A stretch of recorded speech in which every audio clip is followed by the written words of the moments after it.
Bienvenue dans Terre et Progrès, le magazine des filières agricoles produit par le FIRCA. Les 5e assises du comité régional de pilotage du WAP feront l'objet du grand format de notre magazine. Mais avant, voici toute l'actualité des filières dans AgroNews.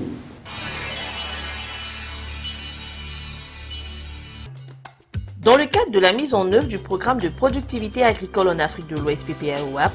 une mission d'appui conjointe Banque mondiale gouvernement a été effectuée en Côte d'Ivoire du 28 septembre au 5 octobre 2012 en vue de superviser la mise en œuvre des activités programmées. À l'instar des autres pays impliqués dans le projet WAP, la Côte d'Ivoire a reçu la mission conjointe d'appui à la mise en œuvre des activités du dit projet. Les deux délégations de la mission étaient conduites respectivement par le gouvernement de Côte d'Ivoire, par le directeur des études et projets au ministère de l'Agriculture et pour la Banque mondiale par l'économiste agricole. Cette mission avait pour objectif de faire le point de l'exécution du projet depuis la mise en œuvre des différents financements de programmes et de s'accorder sur un plan d'action en vue de s'assurer de l'atteinte des objectifs dans les délais prévus. Environ une trentaine de participants ont pris part aux séances de travail programmées à cet effet. Le coordonnateur adjoint de l'ITF du WAP a fait un exposé sur l'état d'avancement des 4 composantes des volets WAP 1C et 1B, en mettant en exergue l'état de réalisation des indicateurs du cadre de résultats, les difficultés rencontrées, les réalisations financières et la situation des marchés. À l'issue des présentations, des échanges enrichissants ont permis aux participants de formuler des recommandations pertinentes pour améliorer la mise en œuvre du projet. Par ailleurs, dans le cadre de la mise en œuvre des activités du CNS Banane Plantain, les sites des projets de production de vivoplans de bananes plantain, de création d'un parc à souche de collection de bananiers plantains et de production sous tunnel de vivoplans de bananiers plantains, situé à Azagué et conduit par le Centre national de recherche agronomique CNRA, structure coordonnatrice du CNS, ont été visités. Le groupement de diffusion de variétés de bananiers plantains et de techniques de production de rejets, mis en place avec l'appui de l'Agence nationale d'appui au développement rural ANADER, et la ferme d'amélioration porcine respectivement localisée à Amongbe et à Azagué, ont reçu également la visite de la mission. En outre, une visite au centre de démonstration et de promotion technologique CDT, groupement d'intérêt économique Côte d'Ivoire-Inde, et à l'Institut de technologie tropicale IDT, dont l'objectif est d'accompagner le programme d'industrialisation du gouvernement ivoirien, a permis à la mission et aux opérateurs économiques associés à cette visite de découvrir le savoir-faire de ces deux structures. La note, modérément satisfaisante, a été attribuée par la mission à l'état de mise en œuvre du projet WAP Côte d'Ivoire qui comprend les WAP 1C et 1B. Aussi, l'unité de coordination technique et fiduciaire, coordonnée par le directeur exécutif du Fonds interprofessionnel pour la recherche et le conseil agricole FIRCA, a été félicitée pour la bonne gestion financière du projet. Les 5e assises du comité régional de pilotage du WAP se sont tenues à Yamoussoukro du 5 au 9 novembre 2012. Objectif de cette rencontre, améliorer le niveau d'exécution des activités et le taux de décaissement du programme. Dans le reportage qui va suivre, retour sur les temps forts de ces assises. Sous l'égide du ministère de l'Agriculture, le CORAF WICARD et le FIRCA ont organisé du 5 au 9 novembre 2012 à Yamoussoukro les 5e assises du comité régional de pilotage CRP du programme de productivité agricole en Afrique de l'Ouest PPAAO-WAP.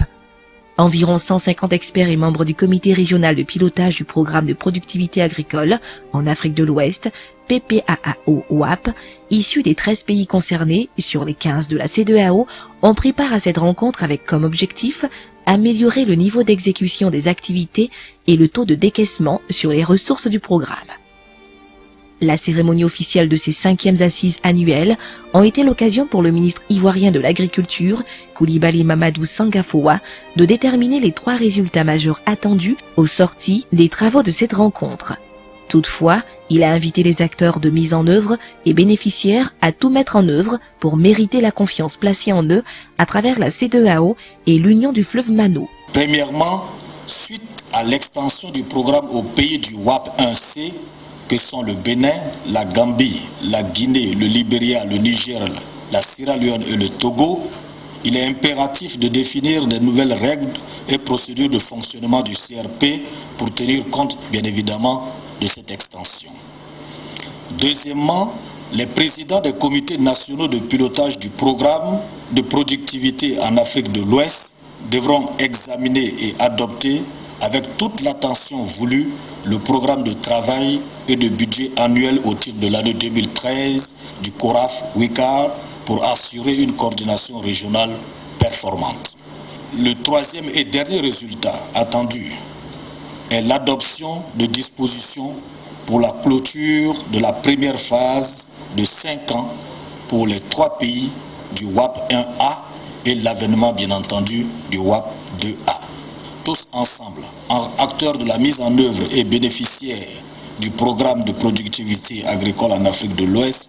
vous devez faire en sorte que nos pays méritent la confiance placée en eux à travers la CEDEAO et l'Union du fleuve Mano.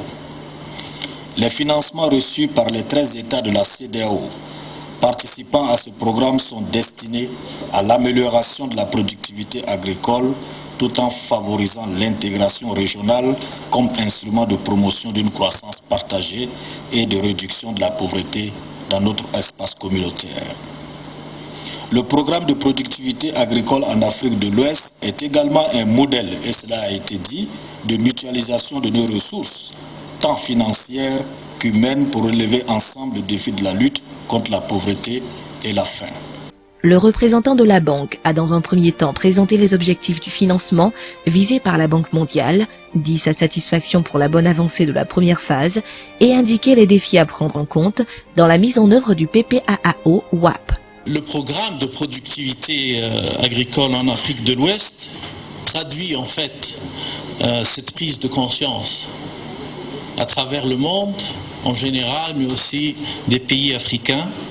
pour mutualiser les ressources humaines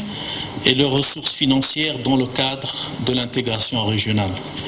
Il a un noble objectif. Cet objectif vise d'améliorer la productivité agricole et la compétitivité, qui constituent en fait des piliers de notre plan d'action pour l'Afrique. Et ce programme, donc le WAP, le PAO, constitue également un des programmes majeurs de mise en œuvre de l'ECOWAP. Donc le PAO-WAP est un instrument devant nous permettre à appuyer les pays, à les soutenir pour atteindre 2 objectifs principaux. Rendre l'agriculture d'abord plus pérenne et plus productive, et en même temps apporter un soutien à l'intégration régionale, d'où l'importance de coordonner ces efforts entre les pays de la sous-région. Le directeur exécutif du CORAF-WICAR, après avoir fait la genèse des 4 assises précédentes et donné le résultat positif de la première phase du WAP, a indiqué la place de choix qu'occupe le PPAAO-WAP dans le développement agricole africain. Après près de 5 années de mise en œuvre et eu regard des résultats significatifs obtenus, résultats que nous aurons l'occasion de présenter au cours de ces assises, on peut dire que le PAO est aujourd'hui considéré comme le programme phare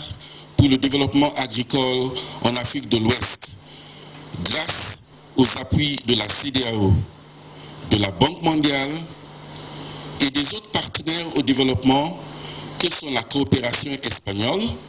la coopération japonaise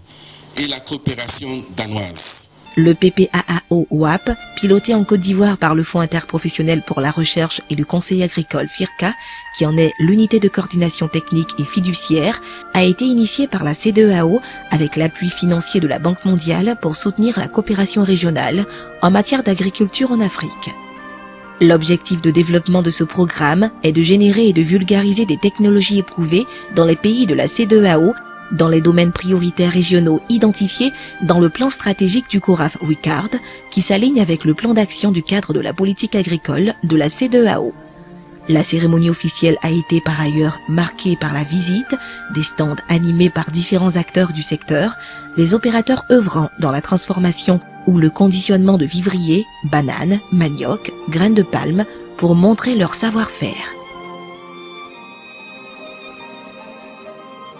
Les lampions se sont éteints sur les 5e assises du comité régional de pilotage du WAP. Et les espoirs suscités sont encore plus nombreux pour les pays de la CEDEAO. Terre et progrès pour aujourd'hui, c'est terminé. Je vous souhaite de passer un excellent week-end et rendez-vous la semaine prochaine.